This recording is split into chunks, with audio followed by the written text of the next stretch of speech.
When I was 7, my father brought home a beautiful lady who gave me a mango. That day, my mother watched me happily eating the mango while she signed her name on the divorce papers. After that, she jumped off the roof of our building. From then on, mangoes became the nightmare of my life. So on my wedding day, I told my husband, Alan Holt, if you ever want a divorce, just give me a mango. Alan pulled me into his arms. Quiet. From then on, mangoes became off limits for him too. On Christmas Eve of our 5th year of marriage, Alan's childhood sweetheart, Larissa Fenimore, left a mango on his desk at the office. The very same day, Alan announced he was cutting ties with Larissa and fired her from the company. That day, I truly believed he was the man I was meant to be with. Half a year later, I flew back from overseas, having just closed a partnership deal worth about $200 million.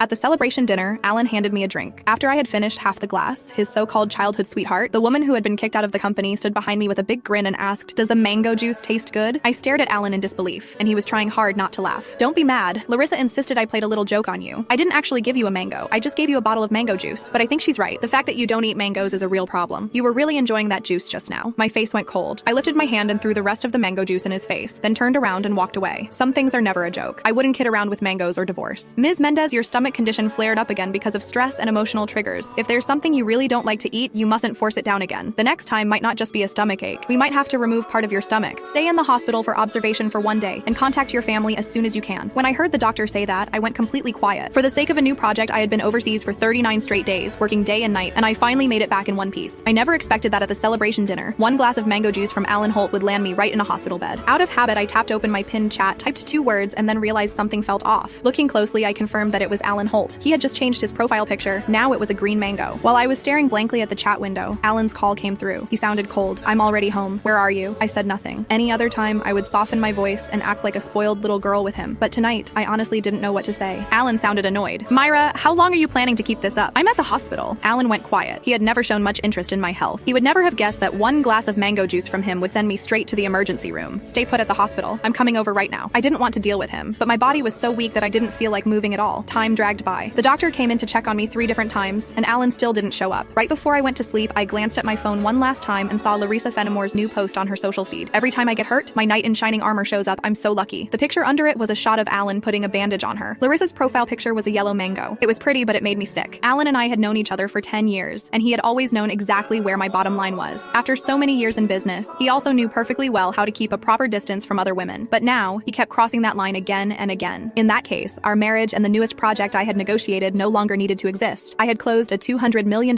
deal in West Arkan that could have changed the company's future, but at that moment, it didn't matter anymore. When I woke up the next morning, Alan hadn't sent a single message or made a single call. I wasn't even angry. After the follow-up check confirmed I was fine, I went straight home to a 5,300 square foot luxury villa that Alan and I had bought the previous year. 7 years ago, when we graduated,